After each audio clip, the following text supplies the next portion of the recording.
Mr. President, thank you for convening this meeting on the situation in Ethiopia, a matter that is increasingly preoccupying the African continent and the wider international community. A military confrontation, which started some 10 months ago in the northern region of Tigray, is spreading, and the level of human suffering is growing, with serious political, economic, and humanitarian implications for Ethiopia and the broader region. All parties must recognize a simple truth: there is no military solution. Last week, I issued an appeal for action on 3 fronts. First, calling on all parties to immediately cease hostilities. Second, ensuring a commitment for unrestricted humanitarian access everywhere and fully reestablishing of public services. Third, creating the conditions for the start of an Ethiopian-led political dialogue to find a solution to this crisis. These steps are essential for 2 critical reasons. First, the unity of Ethiopia and the stability of the region are at stake, and they are very important. The military front lines in Tigray have now reached the regions of Amhara and Afar. The declaration of a unilateral ceasefire by the government of Ethiopia on the 28th of June and the withdrawal of the Ethiopian National Defense Forces from Mekelle did not lead to a comprehensive ceasefire.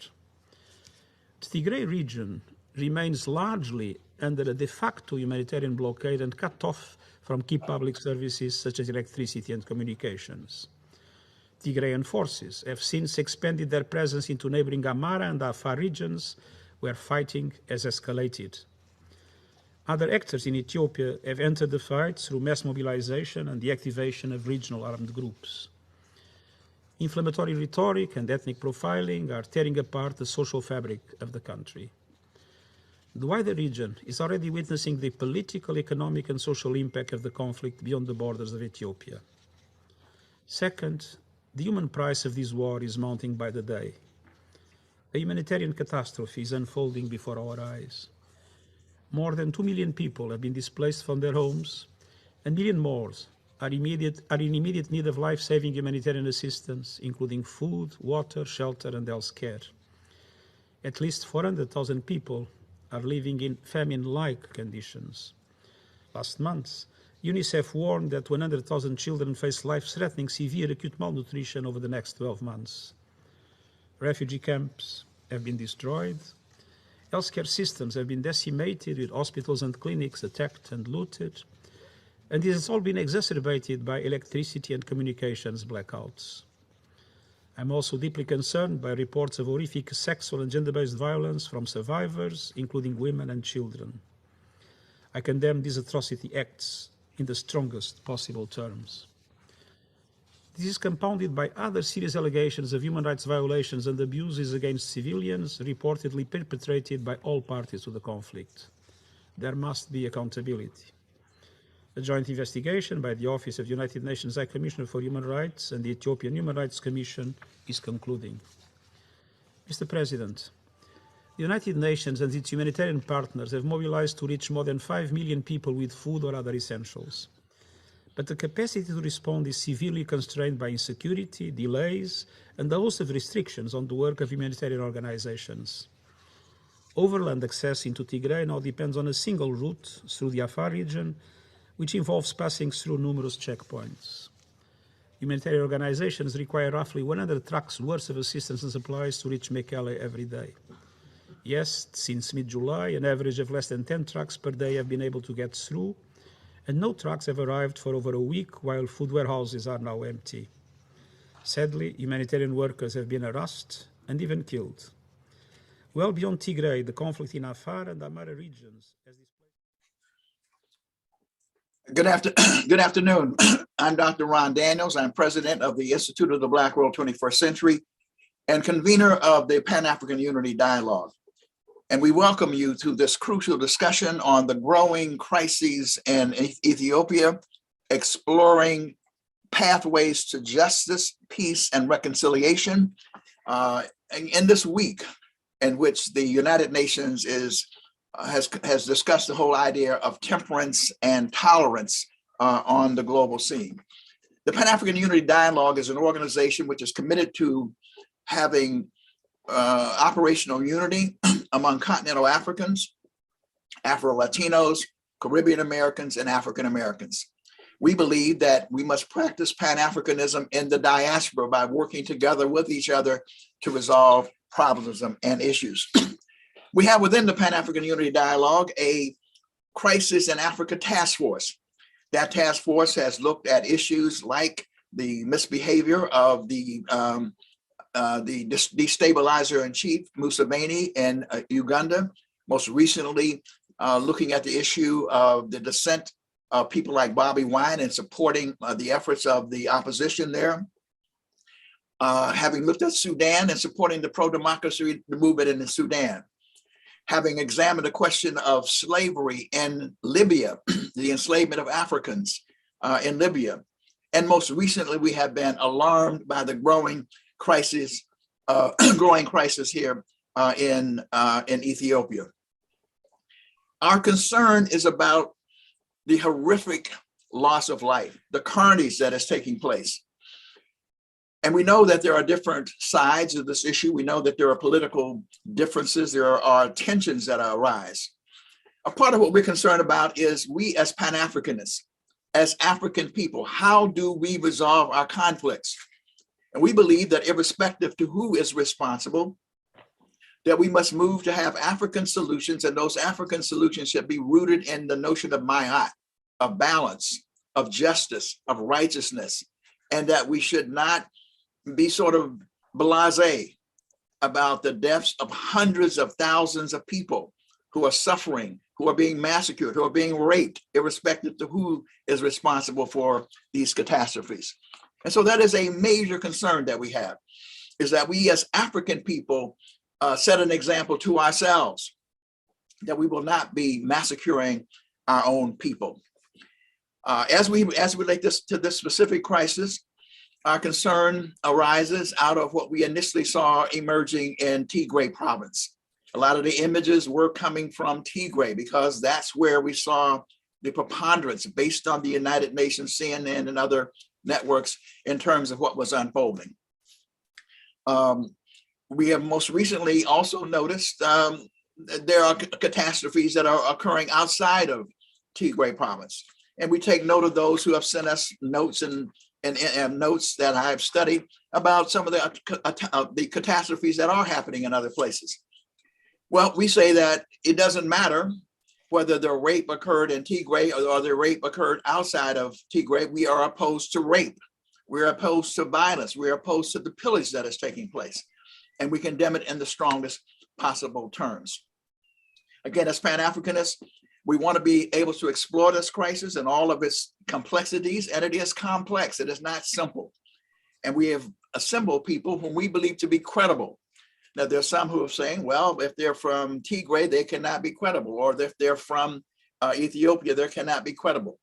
We in the Pan-African Unity Dialogue are proud of the people we have assembled, and we believe that they are credible voices. And there are other voices that we're willing to hear, and some of them have already issued their opinions, and we are likely to hear from them down the road a piece. And we're open to that possibility. But most importantly, again, we say we are advocating the cessation of hostilities. And nothing that we say is in any way intended to dissolve the state. We're not advocating that Ethiopia dissolve itself, that it not become a nation. There is, however, a question about perhaps the nature of the state. And this may well be a part of the complexity and the nuance that we need to understand. That there may well be a debate about what is the nature of that state, particularly within the context where you have many ethnicities, many cultures, and many religions who are involved. Now, we also know that in these contexts, there's always the mischief and machinations of the United States and other imperial powers. We're aware of that. Therefore, we are not in favor of sanctions being imposed in this situation. And we are opposed to any machinations on the part of the imperialist powers who would like to take advantage of the internal differences that we have in order to advance their own interests. We are for African solutions to African problems. And we think that we have the history and background to achieve that objective. So having said that, I'd like to now turn to Don Rojas, who to begin our conversation today with a discussion briefly on the significance of Ethiopia, because it has great significance historically to the Black world. Don Rojas is the Director of Communications and International Relations for the Institute of the Black World 21st Century, also known as the Press Secretary for Maurice Bishop, the People's Revolutionary Government of Grenada. He is indeed a legendary figure. I yield the floor now to Don Rojas. Thank you very much, Dr. Daniels. Greetings, sisters and brothers. Good afternoon. My task today is to provide some historical, geographical, and demographical context and perspective as a framework for our discussions in this webinar, which will be focused on the tragic crisis in Ethiopia and why it should concern us all. Ethiopia is one of the most unique and consequential countries on the African continent, a country and a civilization of biblical proportions, a country that is revered by Pan-Africanists around the globe. Indeed, a country with one of the oldest civilizations in all of human history. On this occasion, many of us remember the iconic song War by reggae superstar Bob Marley, who became a Rastafarian in his adult years. The actual lyrics of War is the actual address by the late Ethiopian Emperor Haile Selassie to the League of Nations in 1935. At that time, Selassie was talking about war against the forces of the Italian fascist dictator Benito Mussolini, who had invaded and occupied Ethiopia in the early 1930s. This complex, multi-ethnic and multicultural society is considered the spiritual home for the Rastafarian community in Jamaica and across the Caribbean, and indeed across the world. Rastafarians from around the world have been settling in Ethiopia for the last 50 years, after being given land by Emperor Haile Selassie after World War II. Selassie granted 200 hectares of land to descendants of enslaved Africans who wished to find a home on the continent. The Christian Bible tells the story of the three kings who set out on a journey, guided by a star, to bring gifts to the baby Jesus in his birthplace of Bethlehem. One of those three kings was said to have come from Abyssinia, the ancient home for today's Ethiopia, the ancient name for today's Ethiopia. The Federal Democratic Republic of Ethiopia is a landlocked country in the Horn of Africa. It shares borders with Eritrea and Djibouti to the north, Somalia to the east, Kenya to the south, South Sudan to the west, and Sudan to the northwest. Ethiopia today has a population of some 117 million inhabitants and is the 12th most populous country in the world and the second most populous country in Africa. The national capital and largest city, Addis Ababa, with a population of some 5 million souls, is where the African Union has its headquarters. As noted before, Ethiopia is a multi-ethnic state with 80 different ethnic groups and dozens of different dialects. Christianity is the largest religion, followed by Islam. This sovereign state is a founding member of the United Nations, the Group of 24, the Non-Aligned Movement, the G77, and the Organization of African Unity, known today as the African Union.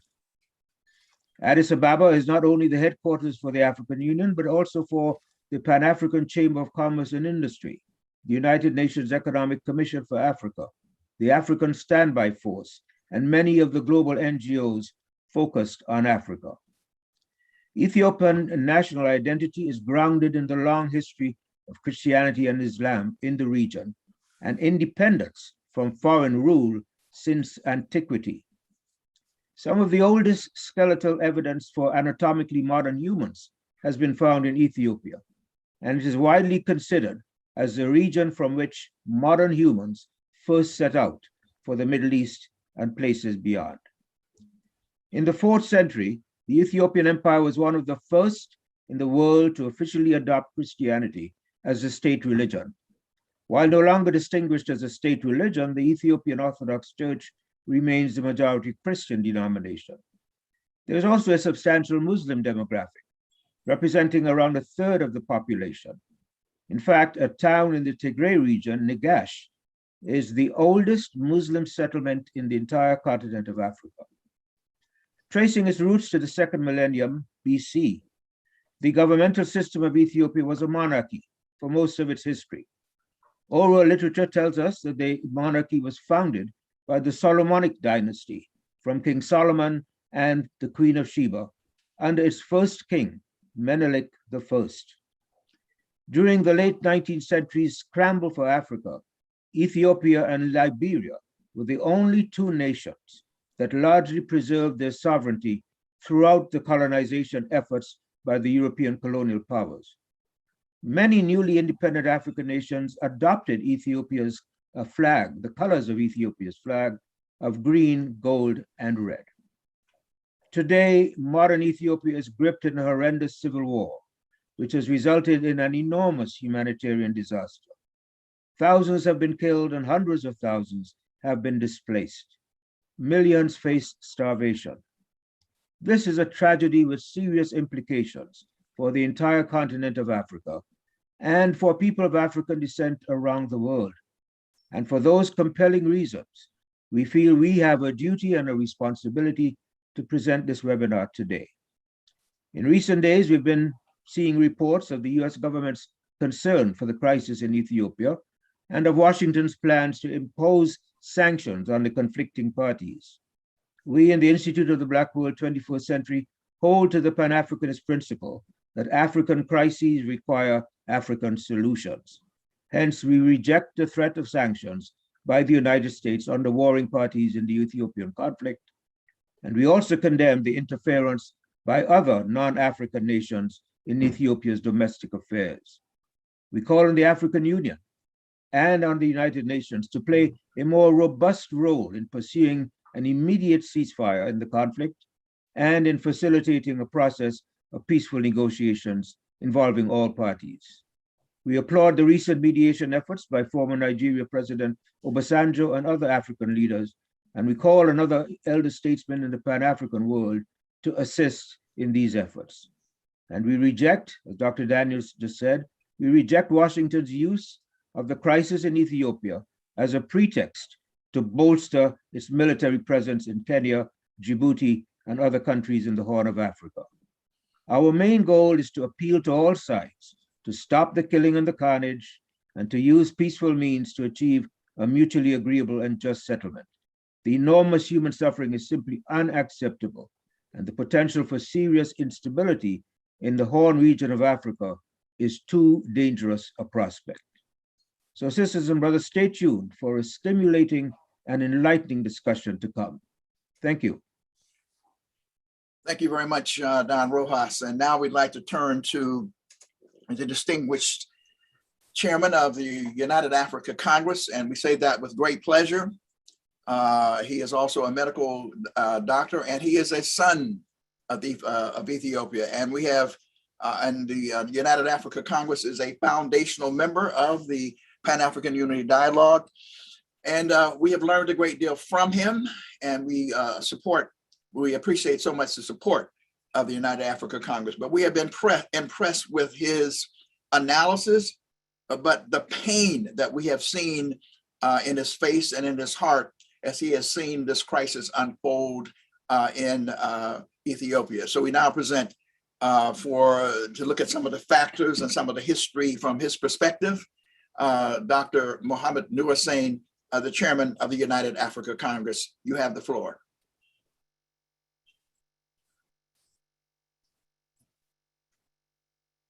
You're muted, Dr. Mohammed, Dr. Nurhussein. Oh, there we go. Okay. Thank you, Dr. Daniel. Thank you also, IBW and Pan-African Unity Dialogue, for holding this important and timely forum on the growing crisis in Ethiopia. Let me say at the outset that this is a war that need not have been fought.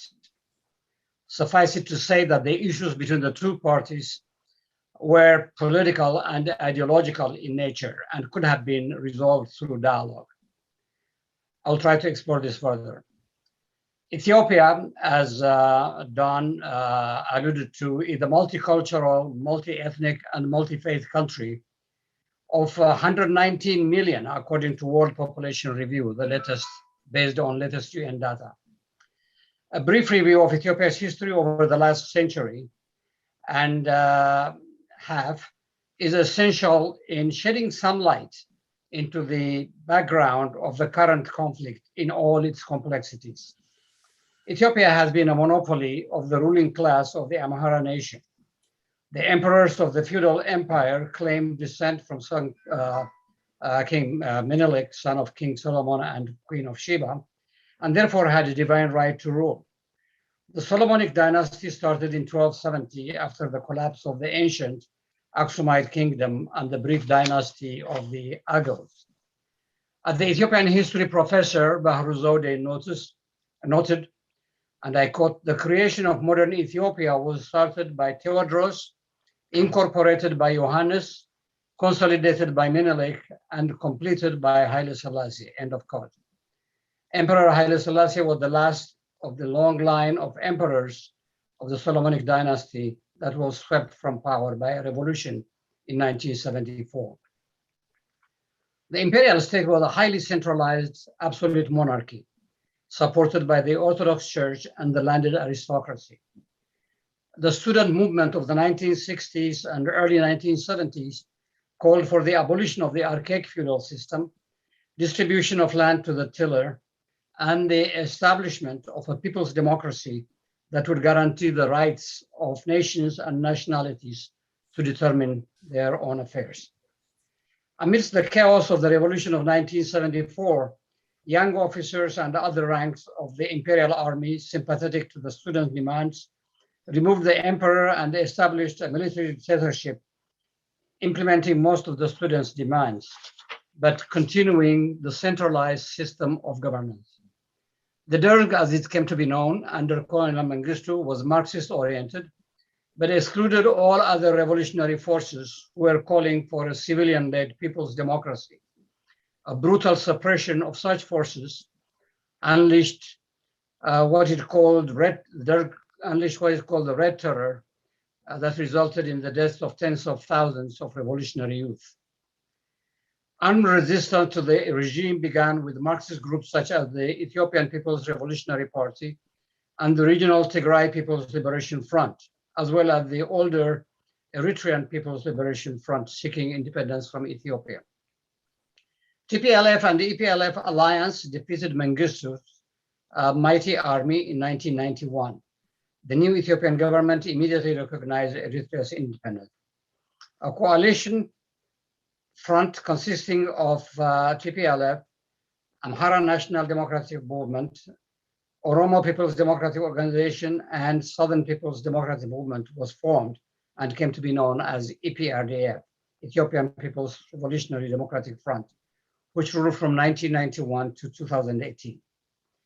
TPLF, which bore the brunt of the armed resistance to the previous military regime, sacrificing some 60,000 combatants, initially wielded a disproportionate share of the power within the coalition.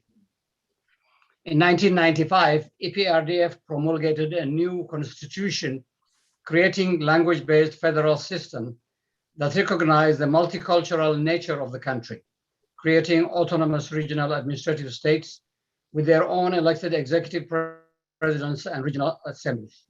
The idea was to empower hitherto marginalized and aggrieved ethnic groups to govern themselves and have a say in how the federal government was run through their elected representatives to the House of Federation, the supreme legislative body of the Federation. EPRDF promised democracy, introducing a parliamentary system of government under Prime Minister Meles Zenawi, for whom poverty reduction and eradication of famine was the immediate top priority to ensure food security, paying special attention to agricultural development and building infrastructure.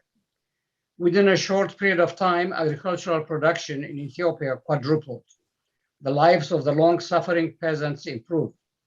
Poverty rates declined from 45 to 23.5% by 2015, according to the World Bank and UNDP. The national economy took off, registering an unprecedented double-digit growth for over a decade before 2015. Significant strides were made in education and health. Ethiopia's infant and maternal mortality was reduced by half, achieving Millennium Development Goals 2 years ahead of schedule. Most importantly, the life expectancy of Ethiopians, which was 45 in 1991, increased to 66 plus by 2018. Our unity in our diversity was the guiding principle. Democratization process, however, did not keep pace with the economic development. Land, which was publicly owned since the revolution, was being leased to agribusinesses in several southern and eastern states, leaving some farmers displaced. Corruption in high places was becoming rampant, and income disparity was widening. Addis Ababa was growing rapidly and was to incorporate more of the surrounding Oromo farmland under a new master plan made public in 2015. This led to widespread protests in Oromia.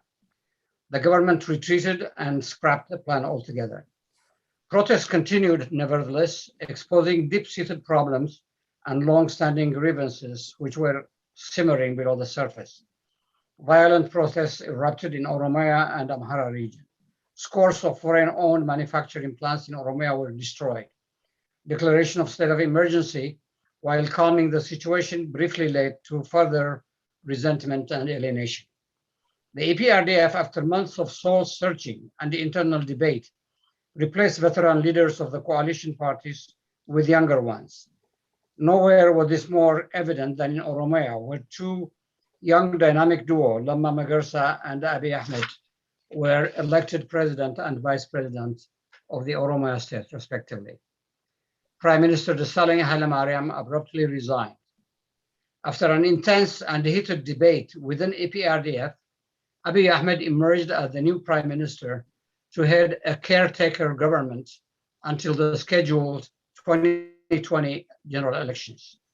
Within weeks of his assumption of leadership, he lifted the state of emergency, freed political prisoners, and closed down the notorious central prison in Addis Ababa. Abiy Ahmed invited opposition leaders and organizations abroad to come home and participate in the political process. Some of the coalition partners, including TPLF, felt that the prime minister designate was acting unilaterally without proper consultation. The disagreement between the TPLF and Mr. Abiy became increasingly rancorous. Mr. Abiy, in an attempt to smooth over differences, traveled to Tigray and addressed the leadership and the people of Tigrayan. Tigray represents the proud history of our country, he said. Tigray is an expression of who we are. Tigray is the root of our independence. Tigray sacrificed brave fighters to bring about change for justice and democracy, he added. He singled out for praise the late Prime Minister Meles Zenawi for his visionary leadership. There is no Ethiopia without Tigray, he said. Ethiopia without Tigray is like a car without an engine. His message was widely and enthusiastically received. There was a palpable optimism and hope for a better future across the land. Perhaps his boldest move at the time was his unconditional acceptance of the Algiers Accord that ended the war between Ethiopia and Eritrea 20 years earlier.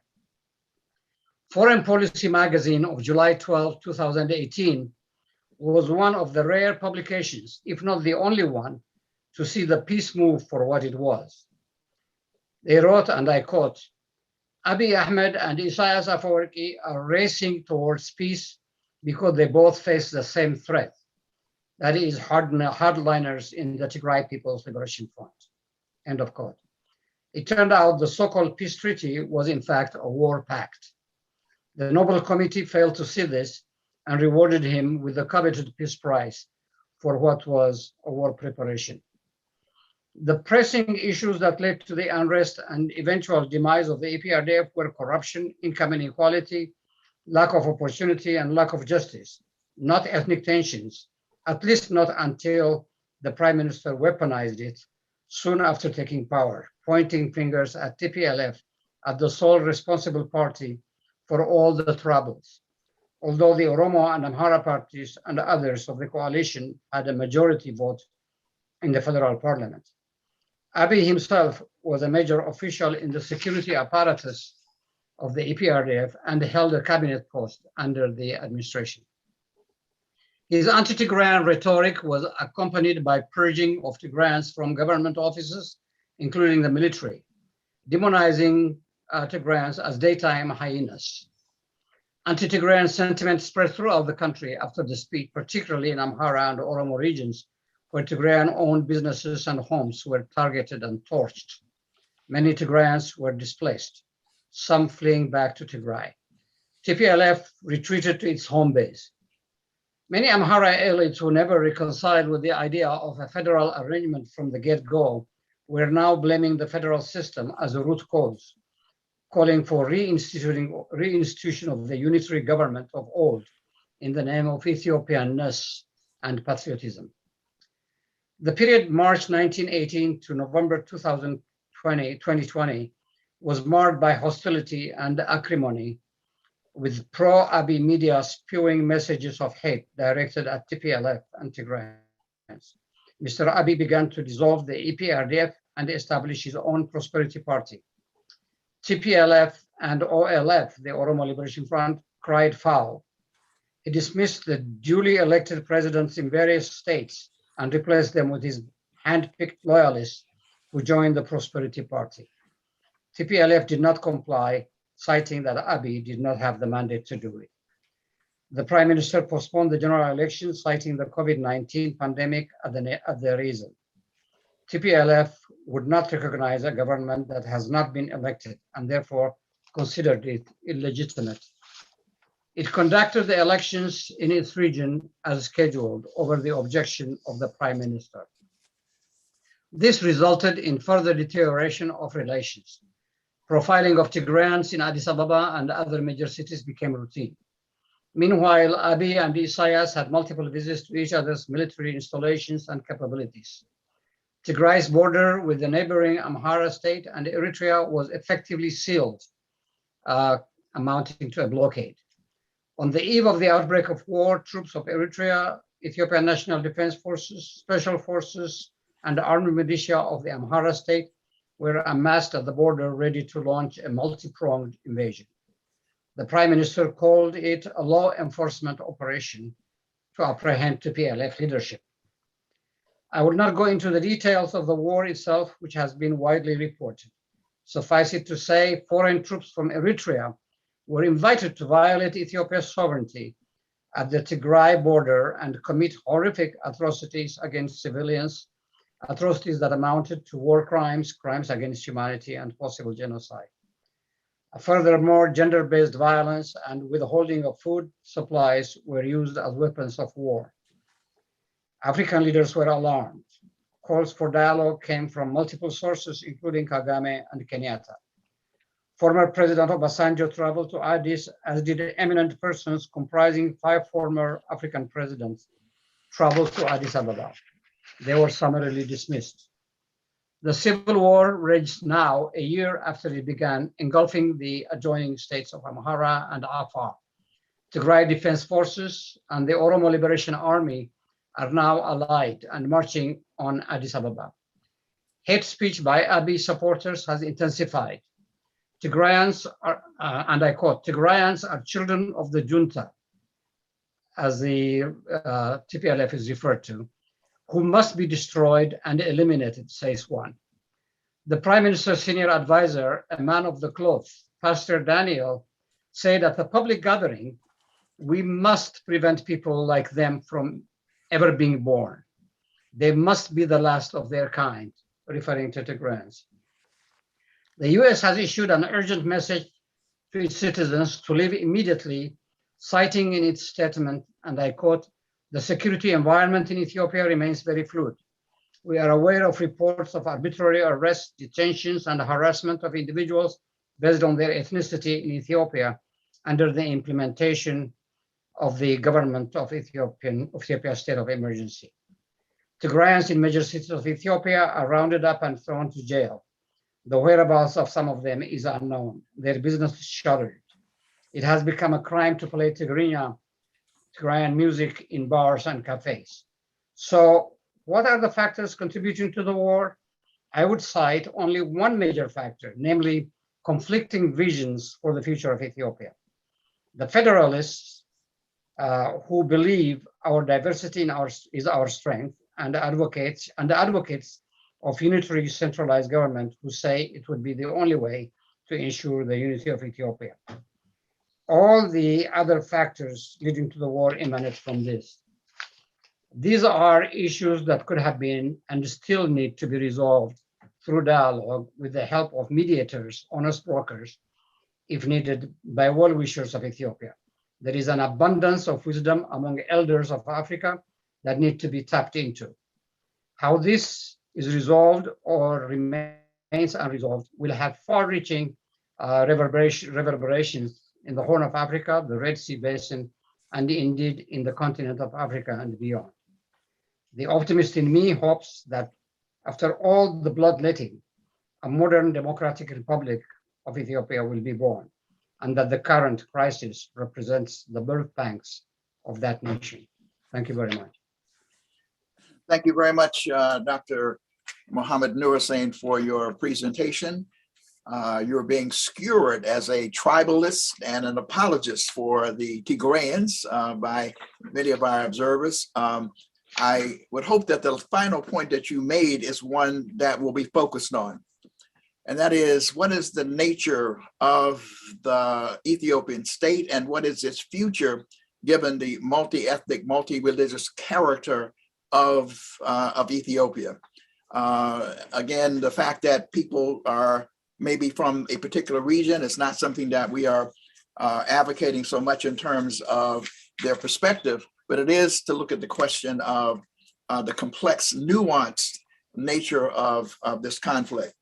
And by the way, as we said before, the initial reports that we examined as the Pan-African Unity Dialogue was a horrific carnage in Tigray itself that was being documented by the United Nations and other outlets, including human rights organizations who attested to these atrocities. And so therefore, this is what got our attention and got us to begin to delve in more deeply into the nature of the crisis.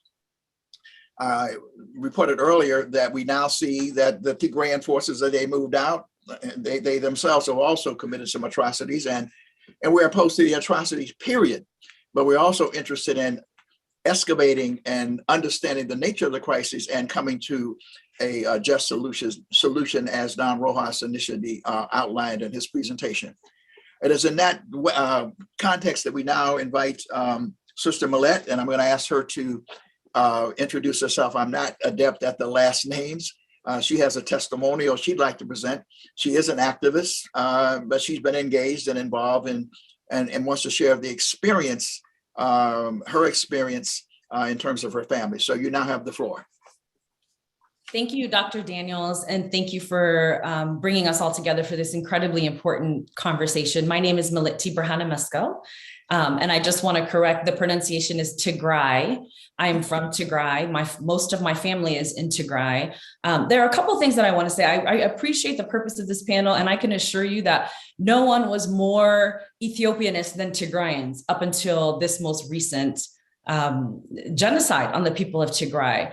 And I have to say, there's no way for a Tigrayan to put the state before the people. So we're not here for the dismemberment or the dissolution or the breakup of Ethiopia. However, we cannot put a state before the people. And you would not either if it was your mother who was being raped or your brother who's being shot and thrown over a cliff. So I want to be very, very clear about that. And I already know the comments are going to be full. I'm used to it, especially after a year of she's paid by TPLF. She's an agent of TPLF. She works for them. They're there, to destroy Ethiopia. None of it is true. So let me just say that and put that out there. I also want to say there's a lot of talk about, Western influence and neo-colonialism and neoliberalism and all of that. Let me just tell you that the first person to liberalize the Ethiopian economy is Abiy Ahmed himself. He has sold literally every national, asset that was, listen, when I remember a decade ago or so trying to start a business or for some family in Ethiopia, and you could not even literally own land if you were not an Ethiopian, or you couldn't prove your heritage and your descendancy. That's how much the previous government, EPRDF, was anti-imperialism. Now, pretty much every national asset has been sold. to outsiders, including all of the mining rights in Tigray. And that's why you have countries like Canada who refuse to speak up about the genocide, because they were basically paid off to not say anything. So there's a lot of disinformation and misinformation about what is actually happening in Tigray and in Ethiopia. And it's important that we bring everyone to the table so you could hear, especially folks who are at the center of what's happening. So that's really important to me. Tribalism has been an issue in Ethiopia from its origin. And so to suggest that that's something new is also very false. Ethnic federalism was an answer to tribalism because various minority ethnic groups were being forced to sort of blend into one national identity. And it was erasure. It was an act of erasure on indigenous Africans. Just so you know, Haile Selassie himself owned slaves. The darker you were, the more likely you were to be a slave. So you can't, the history and the story about Ethiopia never being colonized isn't an honest one. Ask an Oromo what their opinion is about that. So we have to come to a truth and reconciliation moment about the truth of Ethiopia and how we got here and why every couple of decades there's a genocide on a group of people. And that's why Marcus Garvey, by the way, did not like and wrote about Haile Selassie, and it was because he owned slaves. So let me just tell you, because I want to recenter and bring this back to the people, because that's why we're here. So for over a year now, Tigray has been under siege. The story you'll hear is that Tigrayans attacked the base, but it was a failed coup on the leadership of Tigray. The constitution in Ethiopia allows each region to elect its own government. And then they are loosely governed by a federal government, by the federal government. This war is really a political conversation. It should have been a political conversation at a table. Do you want a strong central government or do you want a weak central government? A fair question, and one that comes up in any so-called democracy, I guess, around the world. But instead, what happened is that for the 2 years prior to the so-called base attack, there's been a low-grade aggression on the people of Tigray.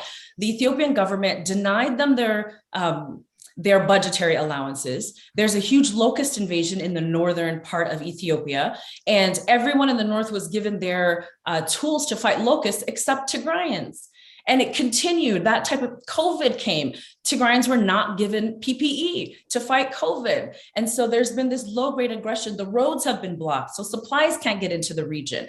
And then there was the so-called base attack. Even though preparations for that war had started at least 10 days prior, there were troop movements, and we knew that Eritreans were coming to the border in order to help the prime minister attack the people of Tigray. Since then, there have been dozens and dozens and dozens of documented massacres on the people of Tigray.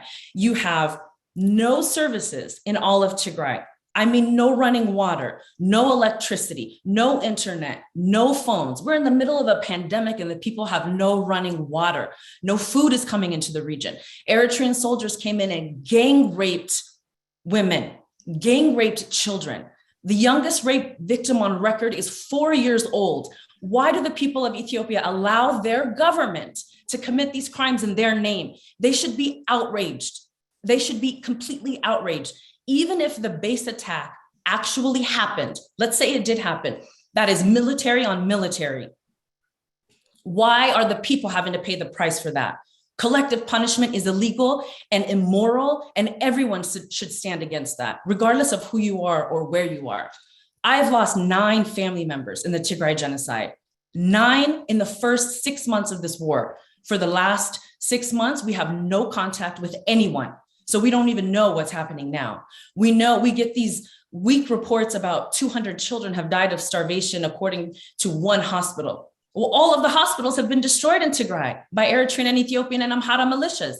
There are no hospitals. You only have one that can give you any type of information. So if 200 are dying where you can get information, what do you think the death toll is in areas where you can't get information about what's happening? What's happening to the people of Tigray is a travesty of biblical proportions. Everyone should care. We should not be putting the state of Ethiopia above the people. Pan-Africanism is about Africans helping Africans, not about uplifting a state structure. Ethiopians in Ethiopia or in the diaspora try to use Black Lives Matter. BLM is a movement against state violence.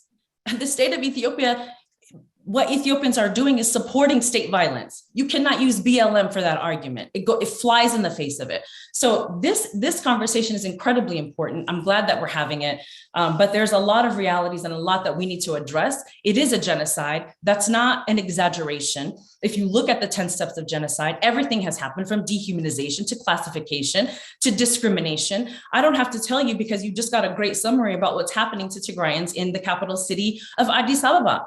They're being rounded up and put in concentration camps. So stop blaming white people in the West for what Africans are doing. We are responsible for the carnage that is happening in Tigray. We have to deal with that. We have to address that. You can hate me if you want, but I'll tell you, if it was your mother who was being killed, your sister who was being raped, or your family who was being starved, I hope you would be as loud as I am. So thank you for this conversation. And by the way, you mentioned there's no Oromo representation here, but this whole movement, the whole movement of getting rid of EPRDF was Oromo youth who came out and protested.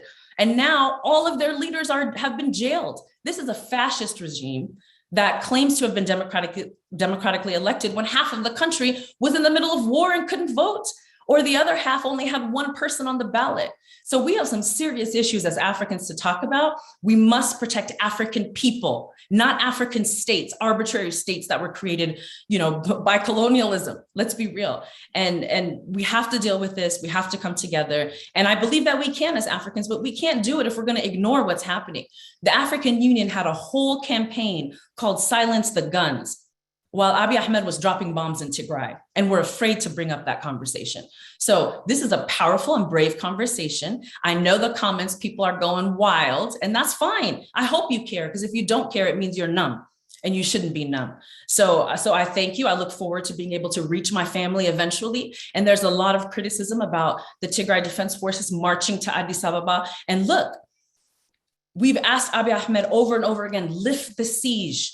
Turn the water on, turn the electricity on, turn the power on. The people are literally dying of starvation. Allow the food to come in. There's no food in Tigray because the Eritreans burned the farms. There's a long history of problems between the people of Tigray and Eritreans. We're brothers, we're sisters, by the way, but that's a conversation for a whole different day. Lift the siege. The reason TDF is marching to Addis Ababa is because that's where the problem is, in Arat Kilo. We're not talking about the people along the way. I'm not going to sit here and say that nothing has been done wrong along the way there, but we demand independent investigations in order to address all of those things. You can't have a person who's party to the conflict also do the investigations. That's unreal. So we hope for those investigations, and we hope that this regime will be toppled so that the people can eat. That's what we want, the survival of our families. And that's what we're fighting for. Nothing more, nothing less. So thank you for hearing me out. Well, thank you. Thank you very much for laying out that position. We'd now like to go to Dr. Mulugeta, who also would like to talk about the human toil. I guess one of the questions would be to raise questions of whether or not this data is true or not. That's one of the questions that has to be raised, because otherwise, this is really not having a mechanistic, what I would call a mechanistic analysis. The question of what is happening to the people does matter, and how we assess that is incredibly important. So as again, we were drawn to this because of the enormity of what appeared to be happening in Tigray. And so we'd now like to hear from Dr. Mulugeta and his perspective. Thank you. Thank you. I hope you hear me very well. Yes, my name is Mulugeta Gerbregziabher, and I am professor. And I am not a TPLF agent, as some of the commentators say. So thank you, Dr. Daniels and the IBW for hosting this very important conversation. It would be hard to go after Millete, who very well presented actually some of the situations. And I will focus on the humanitarian and health crisis of the war on Tigray. And really important here is, as a Pan-Africanist myself, I would like to quote Martin Luther King: "Our lives begin to end the day we become silent about things that matter." The lives of people that are suffering in Tigray, as Millete was just describing, matters to me, matters to you. That's why we are speaking about this. So I have co-authors to mention here because this is actually real data, a real study submitted to reputable journals. And I have also my disclosure here. So the objective here is, one, I would like to demonstrate the humanitarian and health crisis of the war on Tigray. And I would like to illustrate using a case study, actually, a study that we did between November 20 and June 21. So it doesn't include data after June 21. And also maybe make an appeal to the international community to help stop the humanitarian and health crisis of the war on Tigray. So, I mean, like every one of us would understand, war, armed conflict destroys health facilities and displaces health workers. These are pictures from Tigray. And it has, of course, long-term and short-term devastating impact on population health, especially on the vulnerable populations like women, children, the disabled, and refugees. And with Tigray as a lens, we provide additional evidence to the ongoing calls and study to make war a priority public health or a priority health agenda. So as part of that effort, I have been studying this war and its impact on the humanitarian and the health aspect. Now, it was already described by Dr. Mohammed very well. The fighting, began on November 4, 2020. However, actually, the plans for the war predate November 2020. This has been disclosed recently by William Davidson on his blog or on his Twitter.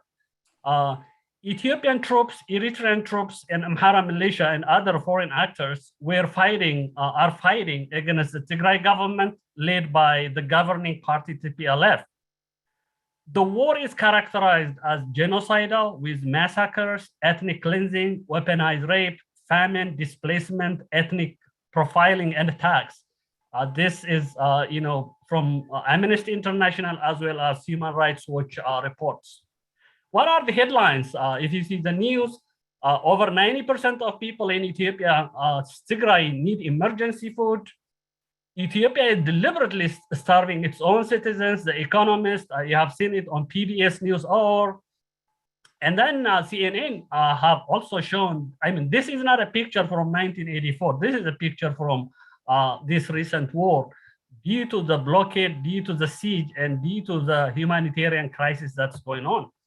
Even the scientific community has started to get into this. Dr. Walde Mikael from Norway has published recently Inventing Hell, how the Ethiopian Eritrean regimes produce famine in Tigray. So the famine we are talking about is actually a man-made famine. This is deliberately created by blockading Tigray from getting any humanitarian access. Well, so today, it's already more than 380 days since the war started. But like I said, this dashboard that I'm showing is on day 265. And what it shows you is, this is a dashboard that we have been putting together every day to, kind of document and archive the data of what's happening in Tigray. So there is siege, there is blockade, there is destruction of infrastructure causing this starvation. There were murder of 3, Doctors Without Borders staff. More than a total of 21 humanitarian aid workers were killed. And then when it comes to the Tigray health workers, more than 37 are killed and 78 are injured, and more than 22 of them are displaced. Here are some of the pictures. You have a doctor, Dr. Tedros, who was really, a doctor in Humara, and now he is a refugee in the Sudan camp. So, if you look to this chart, actually, it gives you most of what Millete was trying to describe. It is really, really, a genocide unfolding, for almost a year in our eyes. But the world community, the international community, haven't really taken very concerted action to stop it. Now, I will go to my data now. Structure of the Tigray health care system before the war looked like this. It has 3-tier systems where you have tertiary care, secondary care, and primary care. And it was one of really the most advanced ones in the state of Ethiopia. And as you can see, even the numbers of facilities, health facilities we had, including tertiary care, all the way to health posts is given here. And in 2020, these numbers were like this. And I will show you what has happened to these health facilities, about more than 1,000 of them in total. So this is the distribution by region. You have here some of the sub-regions of the Tigray states. And this was the statistic before the war.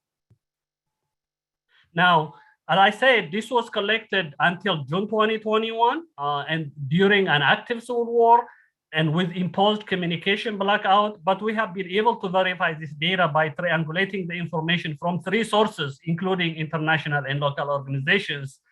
And what we have here is data on health facility type, geocoding, that means longitude and latitude of this, the population size, and the health facility status, where based on criteria, this is standard criteria, whether they are fully functional, partially functional, not functional, or no communication compared to their pre-November 2020 status. Now, our findings, I will show you the figures. There are only 13.5% of all hospitals and health centers, and none of the 712 health posts are fully functional. Only 3.6% of all health facilities are fully functional. That means, actually, the data shows that none of the health facilities are at their pre-war status level, because there is either electricity, water, or power, or something missing compared to what it was pre-war. About 64.6% of all hospitals and health centers, or 16.7% of all hospitals, health centers, and health posts are either not functional at all, or there is no communication due to occupation by invading forces like the Eritrean forces and the Amhara militia. Here is some of the data. This is, like I said, the geographic distribution by the zones, the different subparts of the state of Tigray. And as you can see, some of them are at about 2%, some of them are at about 4.8%. So there is variability in terms of, the health centers' functionality status. And, this is geocoded data as of June 2021. And you can see, really, almost all of the health facilities in Tigray are not operating at their pre-war status.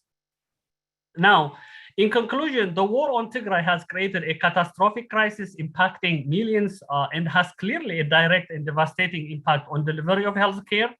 And this study provides additional evidence to encourage the international community to work together to identify best practices to prevent war and promote support to the war-torn areas. Now, I think part of what I would like to speak here is a call for action. We can't stop just presenting data and stop there.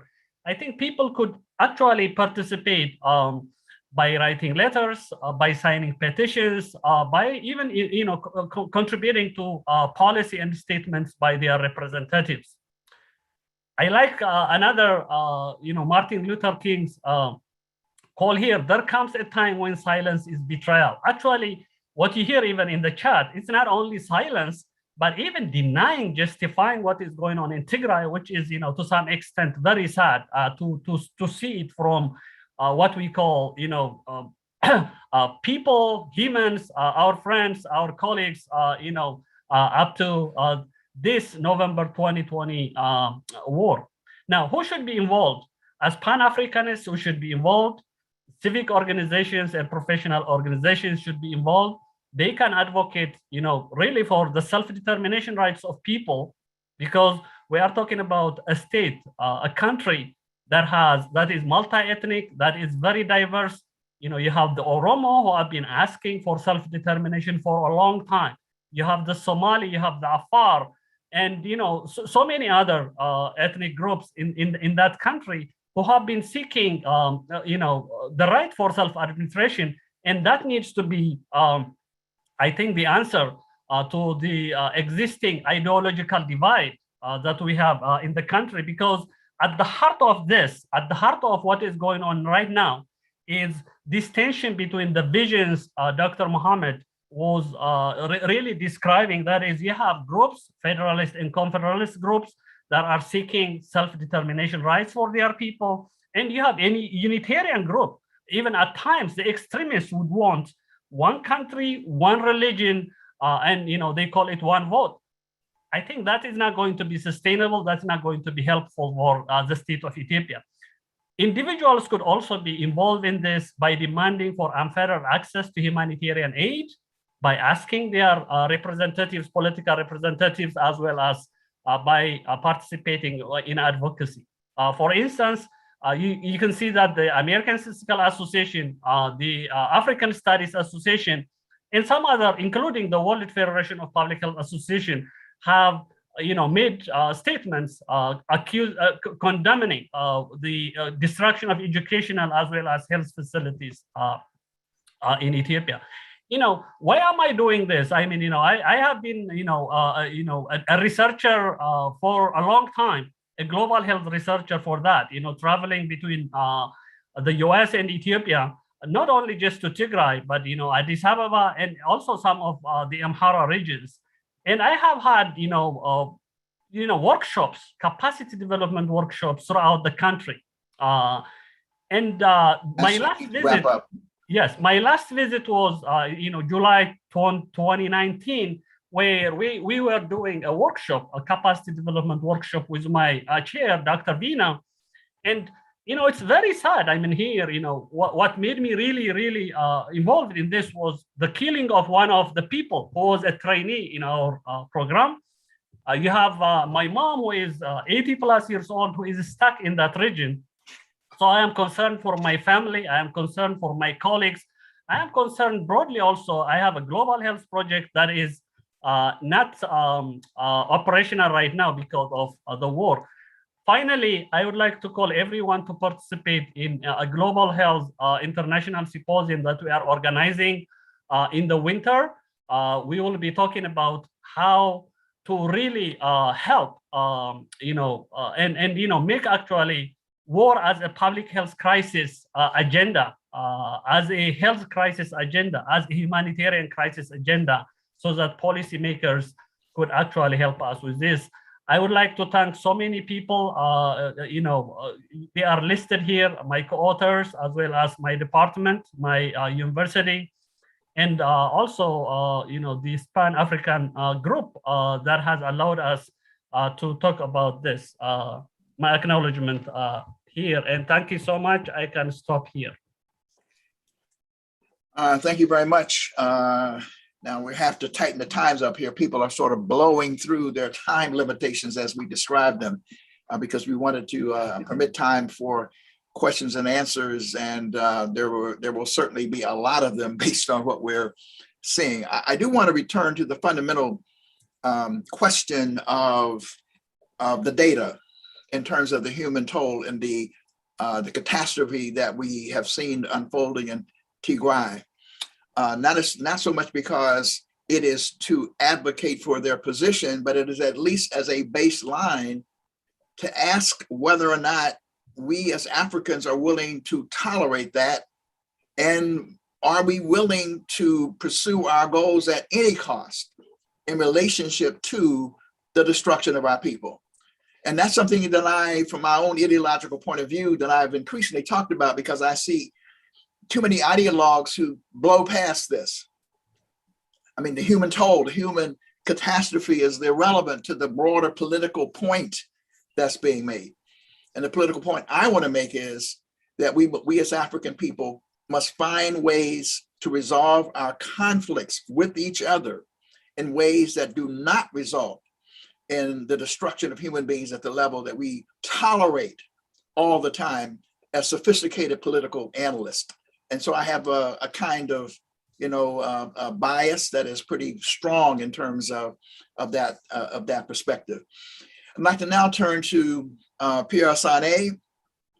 He is a distinguished citizen of Senegal, and someone who we would like to talk about the regional and continental implications. This is a conflict which is not only consuming Ethiopia, and you can see the intensity of the, conflict, the personal venom that is being spewed and so forth, because families are involved and there's visions of the nation that are involved, and that's all good. We all want Ethiopia to become that leading nation that is spoken about in the Bible. In fact, the whole African continent in that regard. The question is, how do we do that? On what basis do we do that as African human beings relating to each other? So we'd now like to go to Pierre, who is the founder of Imagine Africa and the former Secretary General of Amnesty International. Pierre, you have the floor. Thank you very much, Dr. Ron Davis. Thank you for inviting me to join all the eminent panelists. I think the urgency now is to stop the escalation, to stop the war. It seems that the TPLF is winning the war, but I hope they will not enter into Addis Ababa, because if they do that, we are going to confront a 20-year war in Ethiopia, and the whole East Africa, the whole of Horn of Africa will be taken down by the following conflict. So it seems that there is a stalemate. That stalemate has to be consolidated, and talks, serious talks about a ceasefire without preconditions should be encouraged. And maybe IBW and the Black Caucus and maybe some political moral leaders in Africa could play a role by sending a small delegation, because the African Union is seen as siding on the side of the federal government, because that's what the African Union does, and that's what ECOWAS does. They always side with central government and call for restoration of the constitutional order, even when the constitutional order had been abused before by those who are in power. So I am not sure they will be seen as a sincere mediator. Other governments, be it the US, even Kenya, I am not sure that they will be able to achieve, to get the confidence on both sides that they could sit down, negotiate a serious ceasefire without preconditions. So maybe IBW, Black Caucus, with a couple of credible leaders in Africa, could go to Addis Ababa. This is civil society, African civil society, Pan-African civil society, concerned with the suffering of African people in Ethiopia, in Tigray, of course, and maybe they could talk sense to those elites on both sides. The elites have arrived at a point where now they are waging war on people. I don't have a problem with elites and their military apparatus fighting each other. I don't have a problem with war. I have a problem with attacks on the civilian. I have a problem with crimes against humanity. I have a problem with war crimes. Otherwise, I don't have a problem with war. I don't think the history of Africa, the coming history of Africa would be without wars. And I think we can anticipate many other wars in Africa. But what we have to make sure of is that we eliminate the war crimes, the crimes against humanity, and that can only be done by giving more teeth to the International Criminal Court, because the International Criminal Court, by going after the criminals who commit mass crimes, will help in preventing further mass crimes. That is how you fight impunity, is by sanctioning the criminals individually. I think when you look at the war in Ethiopia, it is both unique and a general African problem. It is unique because Ethiopia is a unique country. It is an empire, it is a colonial power, and it has never been colonized before, contrary to all other African countries who have been colonized and are subject to the same forces of against central authoritarianism, and who are pushing for devolution, who are pushing for decentralization. Now, the main contradiction I can see now in Africa is a tension between the development model, which we are more and more copying on China, a development model which requires a strong state, a development models that requires authoritarianism, a development model that requires central allocation of resources, and a development model that push for a coming future, democracy, evolution, and the other one is the campaign for human rights, for democracy, for devolution. And the role of the World Bank is central here. If you look at the policies that the World Bank is pushing now in Africa, it's decentralization, it's devolution, because they think that a central, strong state could be a means to achieve development. And the mission of the World Bank is to prevent development in Africa. The mission of the World Bank is to prevent industrialization. The mission of the development is to keep Africa poor, because if Africa develops, then there is no need of the World Bank. And they think that by pushing decentralization, they push liberalism because they will be confronted by a weak state. So you have this tension between the calls from the people for further devolution, further decentralization, further democracy, pushed by the World Bank. On the other hand, you have the central state, which looks at the success of China in terms of economic development, who realize that economic development in third world countries need a strong central state, but the elites at the regional level, at the central level, have been incapable of sitting together around a table to agree a formula that will allow both development and democracy. They are not incompatible. That's right. Now, instead of bringing all the elites so that they can merge into a melting pot, so that you don't have ethnic preeminence in terms of the elites, be it economic elites or political elites, they fall into the trap that only submission to the preeminence of one group will allow the central state to further its prospects of development, be it in the past with the Amhara aristocracy, or during Meles, during the authoritarian days of the TPLF. The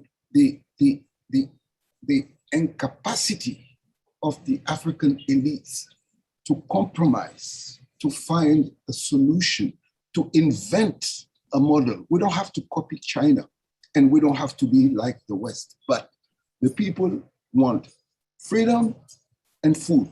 They want economic development, but they want also devolution and participatory democracy.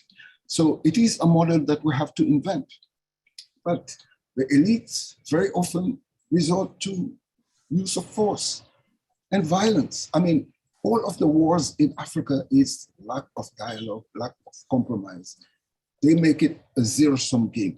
Controlling the state is I take everything and the others have nothing. And as long as we have not solved that, as long as we have not agreed how we conquer power, how we exercise power, how we share, and how we make sure that the priority is the people. Government is there to ensure the well-being of the people. So any election is a matter of political violence and etc. But what do people want? They want an improvement in their living condition, continuous improvement. They don't ask the government to park a Mercedes in front of their hut. They just want to have the basics to which they are entitled: food, water, education, health, participation in the democratic process. But the elites in Africa are at a stage of accumulation of capital, and they see it as a zero-sum game, which is I win, you lose, and they are ready to use violence. So that's why I'm saying also it is a general problem.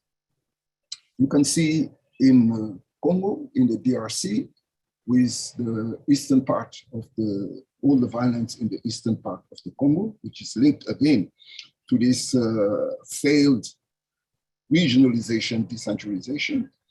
In Sudan, which is what led to the secession of the South Sudan, Darfur, Somalia, for all, has split into 3 different states. Nigeria had its Biafra secession, and now there are calls again for a new Biafra secession. Decentralization is being, again, a central discussion in countries in transition, be it Chad or Mali, Guinea, or Cote d'Ivoire. But we will not be able to solve it unless we solve it peacefully. And we have everybody agree to make compromises. Thank you very much. Well, thank you very much, Pierre Sane. I was saying hallelujah, amen, throughout the course of your presentation. This is quite sobering in terms of dealing with complexity and nuance, as opposed to sheer, dare I say, ideological shibboleths. I mean, this is like dealing with the realities on the ground, the tensions that have to be dealt with. And among other things, what I would call the African Mayat principle, that we do not wage war on the people. We do not destroy the people in the interest of our ideological visions. That is outside of, it seems to me, what the African tradition should be. It is perhaps for some other Eurocentric ideological philosophers who care very little about, quite frankly, how the implementation of their vision comes to be. We should not be guilty of that. And so I appreciate you, Pierre Sane, for laying out really the complexities of the conversation, the nuance, the subtleties. And in my closing remarks, I think we will find some unity in terms of my observations of how certain systems do not work for African people. They don't work in Haiti. They don't work. There's certain systems that just don't work. We have to reinvent. We have to reimagine, or go back to imagining who we are as a people, and find the solutions within our own history and heritage in order to move forward in that regard. Now I'd like to turn to implications for the diaspora. We have a son, a proud son of Uganda, who is among us. He is a founding member of the Pan-African Unity Dialogue, and we're delighted that he is such. He is the editor and publisher of the Black Star News, and has a soon-to-be award-winning book out, which he can speak about. I now yield the floor to our comrade, Milton Allimadi. Thank you. Thank you, Professor Daniels. I'd like to start off by echoing what Pierre Sane said. I think indeed, IBW is in a unique position to play a critical role leading toward a peace process I had actually been thinking about that too. And I think Pierre Sane can assist in identifying some prominent individuals on the African continent. But I sincerely hope that Professor Daniels, you can be a part of this process together with some prominent members of the Black Congressional Caucus. I think it's clear now that there's no military solution to any of the sides in this conflict. Any military so-called victory would be temporary and would only delay further conflict. Now, let me speak about the role of the diaspora. The African diaspora, first of all, and then within that African diaspora, the Ethiopian diaspora. When I talk about the African diaspora, of course, I'm talking about Africans from other parts of the continent, and I'm talking about African Americans, I'm talking about Caribbean sisters and brothers. Ethiopia, as has been pointed out by several speakers, including Brother Don Rojas, has always inspired Africans globally because of its long history of resistance against imperialism, European imperialism, going all the way to the Battle of Adwa, 1896, which was a great source of pride to Africans globally, that Ethiopians were able to come together, all the nationalities, and defeat this European power that wanted to colonize Ethiopia. And then, of course, as Don Rojas also pointed out, the fascist Mussolini invasion, that also inspired Africans globally, including Africans from the United States, the Caribbean, volunteering to go and fight against this aggression.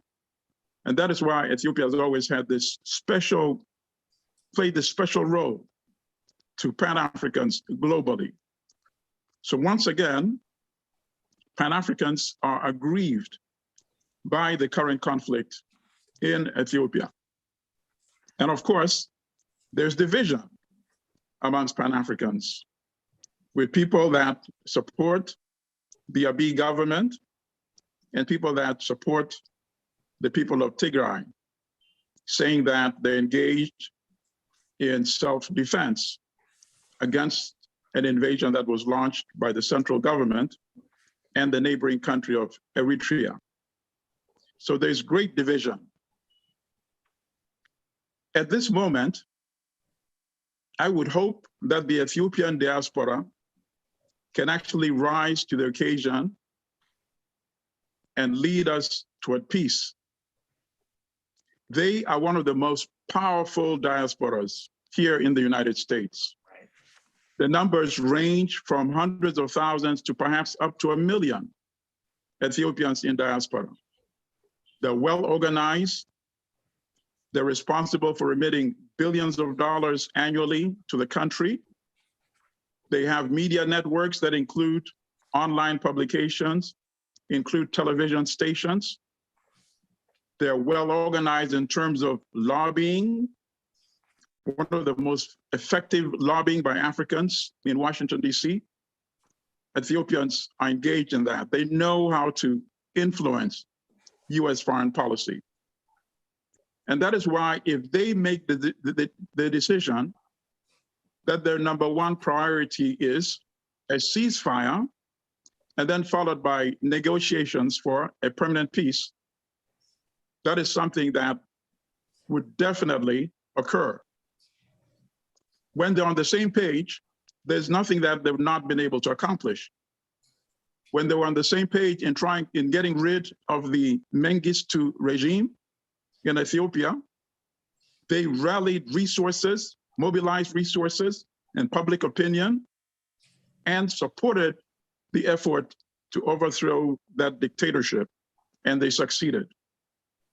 Most recently, they were on the same page in celebrating the reforms that Prime Minister Abiy had initially launched in Ethiopia. But now today, they are divided.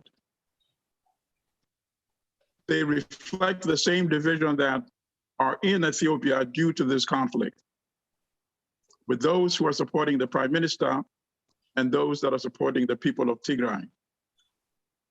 But if they can see clearly that there's no military solution for this, then they should come to the conclusion that a ceasefire has to be their #1 priority. And they must make that demand.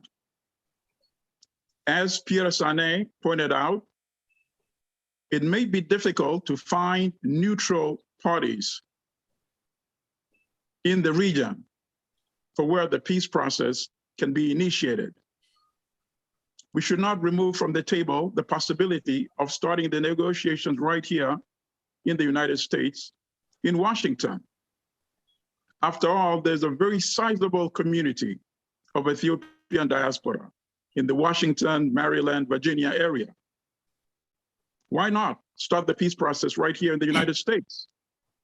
And then eventually, if we can determine a neutral environment in an African country, that's where we can relocate the process and continue the process there. But we cannot afford to say we can't start the peace process because we can't find a neutral entity on the African continent. The suffering people on the ground cannot afford that luxury.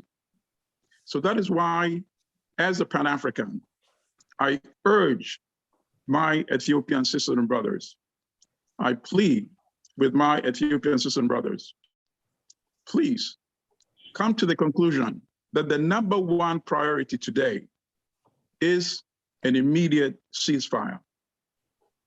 With your well-organized communities here in the United States, if you make that your #1 demand to the United States government, I don't see that you could fail in accomplishing this. Pan-Africans demand this. As Professor Daniels already pointed out, we cannot afford to stand by and watch our sisters, African sisters and brothers, being massacred, being killed, being raped, being starved. As African people, we can't afford to do that. It would really, really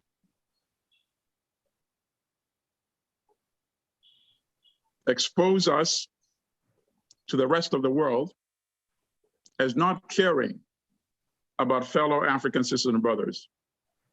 So that is why, again, on behalf of African diaspora and Pan-Africans, I urge our Ethiopian sisters and brothers, please come to the conclusion that the #1 priority today is an immediate ceasefire to be followed by peace negotiations. Regardless of who started this conflict, regardless of who has committed human rights abuses, these are the issues that can be investigated later on. But for today, as we speak, #1 issue must be an immediate ceasefire. And that is a message I urge Ethiopian sisters and brothers to accept today. Thank you, sisters and brothers. Thank you very much, Brother Milton Allimadi, for your passionate appeal, which really situates the nature of what the conversations have been within the Pan-African Unity Dialogue. As we're being skewered, and we began to be skewered by people who saw us only as being biased, as being one-sided, and whatever. That is not our goal. That is not our objective. And we take seriously the prospect of the Pan-African Unity Dialogue playing a mediating role, a conflict resoluting role in this conflict. And I would just point out that there was an appeal made earlier by Pierre Sane that the forces that are advancing on Addis, TPLF, that they not invade, that they not go into Addis. Now, let me just say parenthetically and anecdotally, I'm not very bright. But if you have a popular regime, and I've heard this in the chat, representing millions and millions and millions of people, how is it that a force of Tigrayans, who the images I see of them, they're not RoboCops. The images I see are people who kind of like are, how is it that they can make those kind of advances?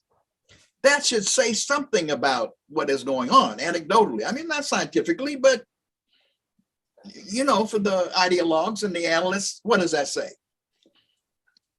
That there is this threat being posed, but they should stop. As Pierre Sane should say, they've made the point. They have leverage now. They should stop. And again, one disaster or two wrongs don't make a right, as we've said before, in terms of outlining these issues. And so now it's about finding solutions. And the contours of that can be found, as Milton Allimadi said, in the dialogue that we have within the diaspora. And we certainly are willing to have that dialogue. Again, we've received messages, and I read a couple of them at least, and we may actually invite some folks to the next meeting of the Pan-African Unity Dialogue to engage in some of those conversations. They obviously represent the other point of view. They have a feeling that the Tigrayans are at fault, or that some of our spokespersons today are not credible and whatever. And we can perhaps talk about ways in which we can come together in that regard. But it is, the other thing I want to emphasize is something else that Milton Allimadi talked about, the power of the Ethiopian diaspora. It is so powerful that in a critical election in Virginia, which is a contest between the reactionary, retrograde, white nationalist forces of Donald Trump, I call him the Orange Man, Agent Orange, that was being played out in Virginia. That powerful lobby supported the candidate that's allied with the Orange Man. The data suggests that their vote was critical to actually electing the candidate that was allied with the Orange Man. Why? Because this conflict was such that the means justified, in their view, the end, because the Biden administration was seen as being supportive of the Tigrayans. Therefore, we will support the MAGA minion mad people. That's insane. It's insanity. We don't need to do that as African people. We ought to be able to sit down and resolve our conflicts without moving to that point. So now what we want to do is we want to get to our questions and answers as soon as possible. I'm sure it will be vigorous, it will be animated, but we want to just quickly go to our panel, each for a quick one moment indication of what you see as being a solution. I think there's already been some discussion about that, but in order to provide more time for our questions and answers, because I'm sure there are going to be quite a few, we want to just quickly go in this order. We asked Don Rojas, followed by Dr. Nurhussein. Let's start quickly, Don Rojas, a minute in terms of your ideas on solution. Okay, thank you, Dr. Daniels. I would like to see the African Union move forward with convening an emergency summit meeting of heads of state throughout the continent of Africa to begin to address the crisis in Ethiopia and come up with proposed solutions, African solutions for an African crisis. I think it is incumbent upon the African leaders in power today to address the issue of the crisis in Ethiopia. It is an issue that is grave enough to require the intervention and the authority, the moral authority to intervene in this at the level of the African Union. And I will also suggest that the CARICOM region also be asked to participate along with the African Union in seeking a peaceful and just end to the conflict. That would be my hope, my wish, my desire. Dr. Mohammed Nurhussein. You're on mute, Doctor. Okay. I would like to endorse Brother Don's idea, but unfortunately, the African Union has not proven itself capable of hosting that kind of forum. I hope the involvement of civil society, African civil society, both in the continent and in the diaspora, could really be the one that plays a role, as mentioned earlier by both Pierre, Sane, and Milton, and of course Dr. Daniels, because people should be the focus of this efforts and not the preservation of governments at any cost. And the African Union is not has not shown itself to be able to challenge a government in power. It's always rallies behind a government. So there is a lot of the civil society can play in this. I would concentrate on that. Okay, thank you very kindly. Dr. Mulugeta, your quick thought. Yeah. So I think it's important to remember that the African Union really disqualified itself in November when it aligned itself with the Ethiopian government, calling what is going on in Ethiopia as a law enforcement instead of really a civil war, and now actually a genocidal war. So I think that needs to be really underscored, underlined. The other thing is, I think I am optimist that there will be solutions that come from Africa generally, because we have a lot of statesmen, we have a lot of elders who can actually join in helping to solve this problem, including, former South African president, Mbeki, or maybe Rwandan president, Paul Kagame might probably join in to help Obasanjo. Obasanjo was, yesterday in Mekelle, meeting with, the regional president, Dr. Debretsion, and his staff. And, you can see pictures coming out, they are hand to hand talking about, what is going on. So maybe there is, a light way, further in that tunnel. But here is very important thing. Very important, very quickly. Quickly. This misnomer that, the TDF marching to Addis Ababa, I mean, of course, they are 200 miles away, and they should, because unless the siege stops, people in Tigray are going to die. I mean, that is the only and very important. The other thing is, like in 1991, the only force that can stabilize not only the country Ethiopia, but also the region is actually this force. They have the capability, they have the experience, and they have the personnel to do that. So letting them stop, at the outskirts of Addis Ababa is not a good idea. Actually, let them go in like they did in 1991 and create a stable transitional government that includes everyone who is fighting for self-determination. Thank you so much.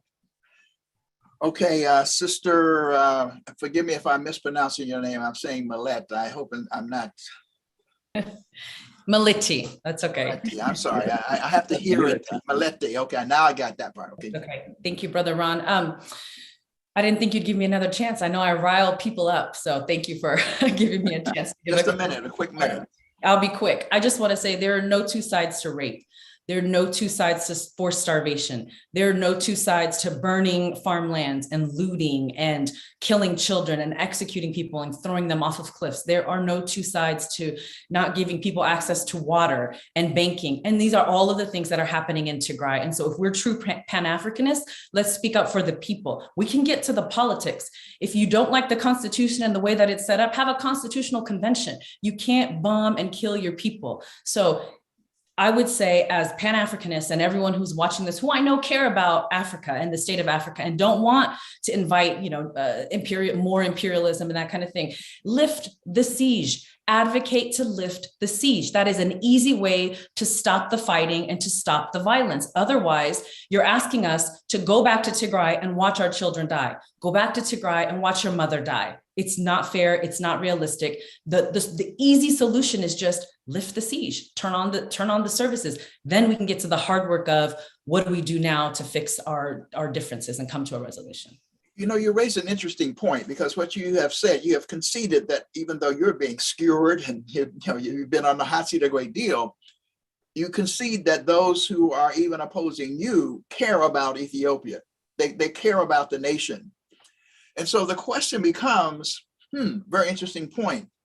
A united front around lifting the siege, if in fact people see and believe that this kind of horrific carnage is taking place, it would seem that if we all care, maybe that is the starting point for the discussions, that we all care, therefore we lift, and then let's get to the table and then hammer out and iron out and have discussions about how we move forward. An interesting point that I just thought I would sort of put on the table. Now we go to Pierre Sane, your quick thought. You've certainly given us plenty of food for thought. Now just a little morsel as we move towards our Q&A. You're on mute. You're on mute. Unmute yourself. 4 quick points. Ethiopia is not a member of the International Criminal Court, so the International Criminal Court cannot investigate, but the Security Council can refer Ethiopia to the International Criminal Court so that all the crimes against humanity that have been committed in Tigray will be investigated, and all those responsible, be they in the Eritrean army or the federal army, will be taken to court. I mean, we have to stop in Africa. When a conflict is over, we reconcile without justice to the victims. So the first point I would insist is ask the Security Council to refer the conflict in Ethiopia to the International Criminal Court so that they can start investigation. The second point, I insist again, I think the IBW with the Black Caucus and with 1 or 2 moral leaders in Africa would be more effective than the African Union. The African Union is a syndicate of heads of states, and they protect each other. And I'm not sure it will be credible in the eyes of the population in Ethiopia. 3, I reiterate, I don't think, even if the TPLF is now apparently winning the war, I don't think they should enter Addis Ababa, because the people are armed, and the people in Addis Ababa will start killing each other. They will start detaining Tigrayan, and they will start killing each other. And when the army comes in, they come with revenge, etc. And it will be a disaster. And like my sister said, lift the siege. So those can be the points of agreement to start and then negotiate the ceasefire, and then have reflections coming together on how we solve this. And the way it is solved is going to be very important, because like I said, we can see the same tensions in other African countries. Right. African countries have now woke up to the Chinese model, so they want to duplicate the Chinese model. But the Chinese model is we've heard that. Yeah, that was very extremely well laid out. I thought that was very instructive. Milton, a quick morsel, sir, before we get to our Q&A. To be honest, I have nothing to add to what Brother Pierre Sane just said. The only thing I might add is that if we identify prominent individuals, eminent persons to be involved, I would also hope we have some prominent women involved.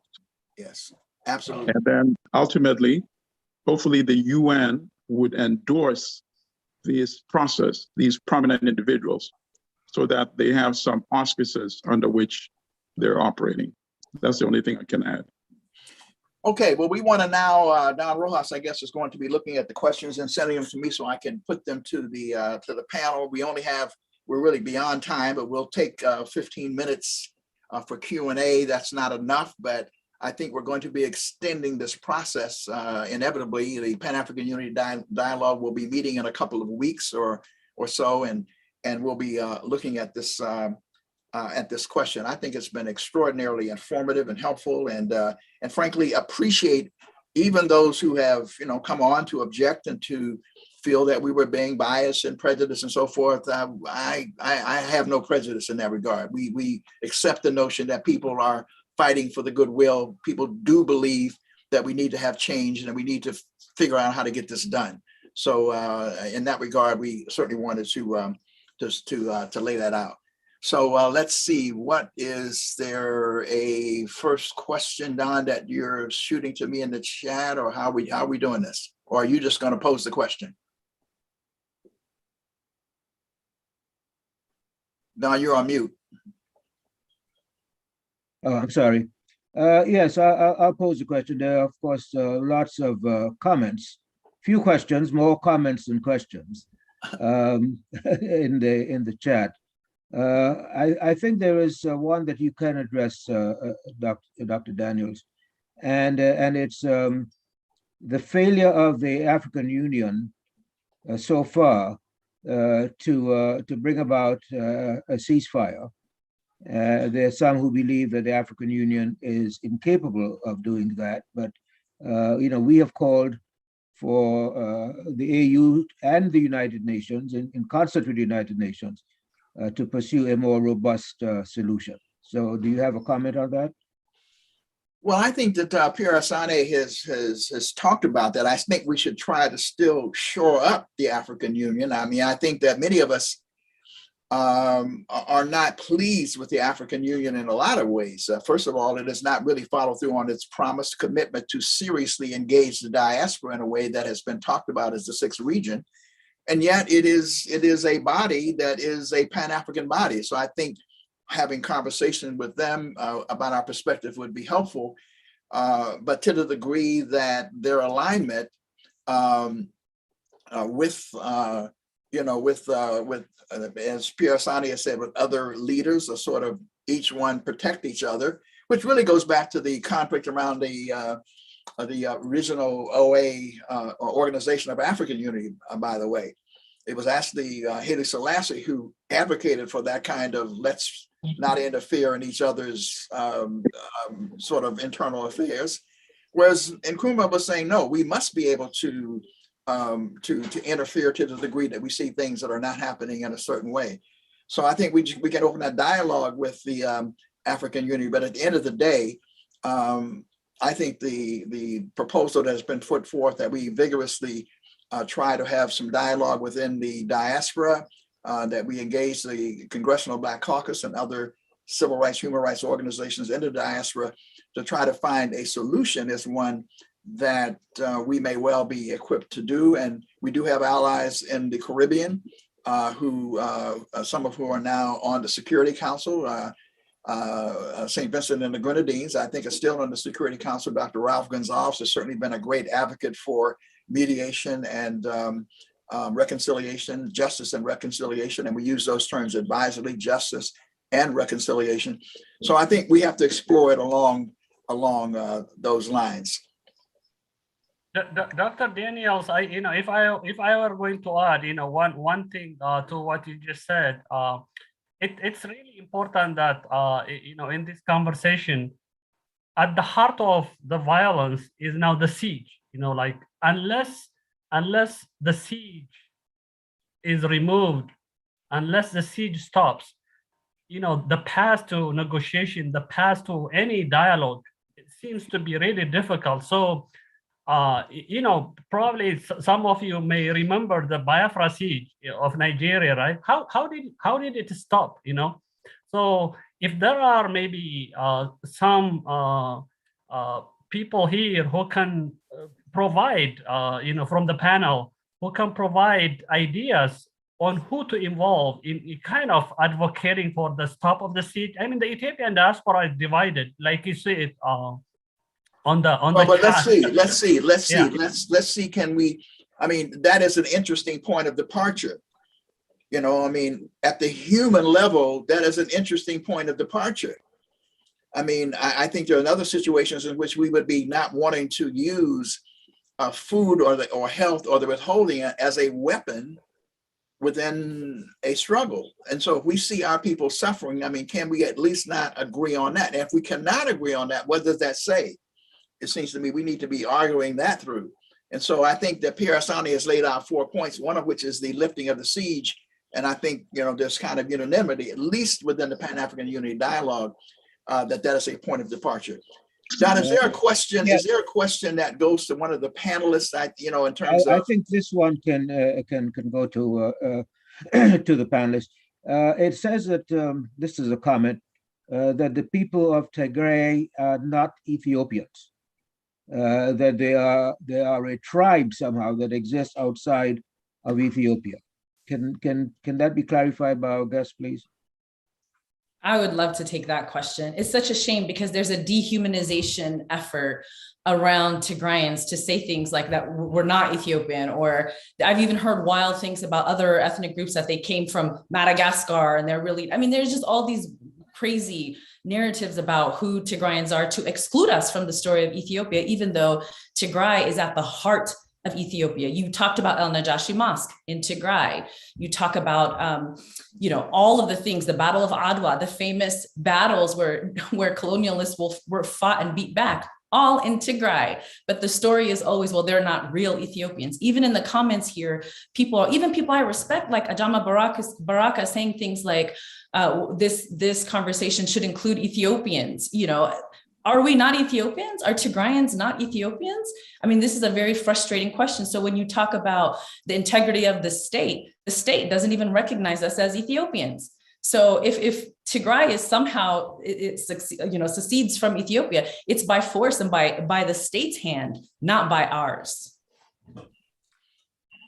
Okay, anyone else would like to address that question? Yeah, I think I will add actually to, you know, Millete has eloquently talked about that, but, you know, so if you just go to, you know, the origins of the Ethiopian state, you know, you cannot, you know, talk about Ethiopia without Aksum, you know. So, and Aksum is at the heart of Tigray. So if you talk about Christianity, you are going to always talk about Tigray. If you talk about, you know, Islam, you are going to talk about Tigray. So really, most of at the heart of the Ethiopian state, whether it's historical, whether it's linguistic, whether it is even literature-wise, the alphabet itself, the music itself, Saint Yared, they come from Tigray.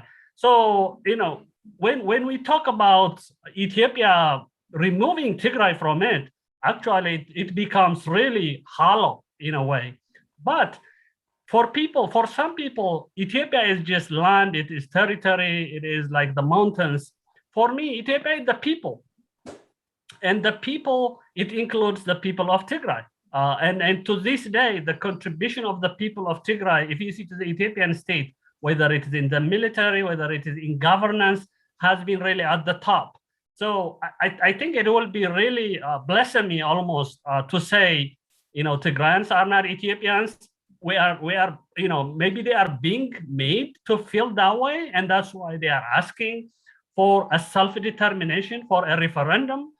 But to me, as you know, as an American whose origins are from Ethiopia, I believe that you know, at the heart of the Ethiopian state has been what we call the Tigray region in every aspect.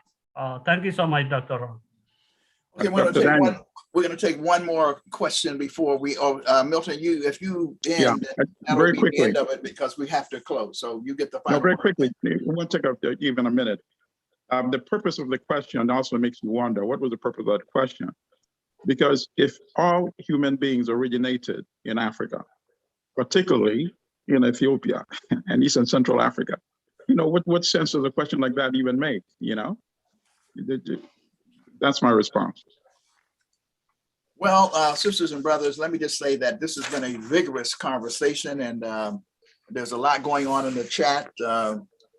I do see some friends that I've known over the years going at it and having different perspectives, and I'm sure we'll be in touch with each other in relationship to this conversation. Let me be clear that the objective, as we said before, at the very beginning, was the Pan-African Unity Dialogue, which is an effort to bring together, again, Continental Africans, Caribbean Americans, Afro-Latinos, and African Americans to, in fact, tackle difficult questions like this. And we have, and I am proud of the work that we've done. I think that every one of the speakers that we brought to the table speak from not only their heart, but they speak from a position of integrity. I don't see them as being propagandists or seeing them as being people who are simply tribalist or some of the characterizations that I've seen. I think there's an earnest interest in resolving the conflict. And indeed, the facts speak for themselves on the ground. A massacre of monumental proportions has taken place in a particular region. That is either true or not, and that it is true based on everything that we have seen. We have to deal with that reality. And based on that reality, begin to also deal with the politics. And there is a fundamental question here in terms of whether or not it is possible really to have a multi-ethnic, multicultural, multi-religious state where there is a unitary government, where there's a notion of a one unitary source, one identity that is kind of superimposed on top of that reality. Dear friend of mine, now beloved and now deceased Shashi McIntyre once said, Brother Ron, she said, we're all Black, but you have to understand that ethnicity is much stronger than our skin color. Ethnicity is important, and you can't just sort of paper over it. And on the African continent, including in Ethiopia, we have different ethnic groups. And so Pierre's Sane's proposition is profoundly important. Pan-Africanism is not a reality, it's an aspiration. It is an aspiration that some people say will never be accomplished, that we can create unity among our people, but it is not a bland unity either. It is a unity with a moral framework and a moral imperative that springs from the idea that we as an African people, though imperfect, can strive towards creating a paradigm of possibilities where African people can work together, build together to create a continent in its diversity, in its multiplicity of ethnic groups and cultures that can be the bright, shining beacon for the world. It's an aspiration. It may be impossible, but I think our challenge is to make the impossible probable. And so that is what we are attempting to talk about here in terms of the Pan-African Unity Dialogue. How do we reimagine? How do we engage in a conversation beyond what I would call a kind of bland, mechanistic, ideological, yeah, that's what I call it. I mean, we can have it out about that. There are realities. These systems do not work. We need to have systems with what I call inclusive governance. Let me say it again, inclusive governance. Governments of national inclusion that incorporate all of the ethnicities and the religions and into a system where everyone can share in the productivity of the nation and its resources. Not a system where you have on the top of it an elite that is, and we have to deal with that too. I mean, these African elites, most of which are self-aggrandizing, have no interest in the masses of the people anyhow. We're talking about the masses of the people. We're talking about what Du Bois called the richest continent on the face of the earth. I don't know what's going on with the Abiy regime, but certainly we find over and over again elites that are giving away the resources of Africa, giving away the resources. They are the agents of neocolonialism. They are the agents of imperialism because they're giving away the resources that should be feeding the people. And so we have to find again an African solution that's not bland, it's not like naive, but it's based on the idea that we have to have systems that are inclusive, that reconcile the need for a central ability to organize, but also is sensitive to the multiplicity of interest. We ought to be able to do that. I mean, did we not give birth? Are we not Emotep people? Are we not the people who gave the world its first multi-genius? That's in our DNA. So I believe it's possible. I believe it's possible that we can do this. And so that's why we call this, that is our spirit, that is our aspiration as Pan-Africanists. And so we take seriously the charge to continue this conversation at our Pan-African Unity Dialogue meetings, to reach out to some of the people who have come to us and said it's biased, it's one way, it doesn't have we will reach out and try to include some of those voices. But we, at the end of the day, do want to deal with that fundamental proposition that our sister put on the table. Can't we all get along on the one proposition that can we not lift the siege? Can we not lift the embargo that is causing hundreds of thousands of our people to suffer? Can we not lift that siege? That is a moral question that in fact may couch what your real political beliefs are. And so, brothers and sisters, we thank you so much for joining us. We thank all of our panelists for indulging. And I must say also in closing that there were a number of women that we invited to be involved in the conversation, some of whom had other engagements. But I also must say that there was a degree of intimidation, a degree of, coming at people, almost verbally terrorizing people to the point that they just were unwilling to engage in the process. So we wanted to let people know why we did not have more women, because one of the fundamental things that we stand for in the Institute of the Black World 21st Century is gender equity. And so we will be, as we talk about moving forward around issues of justice and reconciliation, be seeking out to make sure that we have women voices in that process. So on behalf of the Institute of the Black World 21st Century and the Pan-African Unity Dialogue, we thank you, sisters and brothers, who have hung with us for this very important conversation. And we look forward to replaying it and engaging with you as we, in fact, seek pathways towards justice and reconciliation in Ethiopia. Thank you very kindly. Thank you. Thank you so much. Thank you, everyone, for really the candid conversation.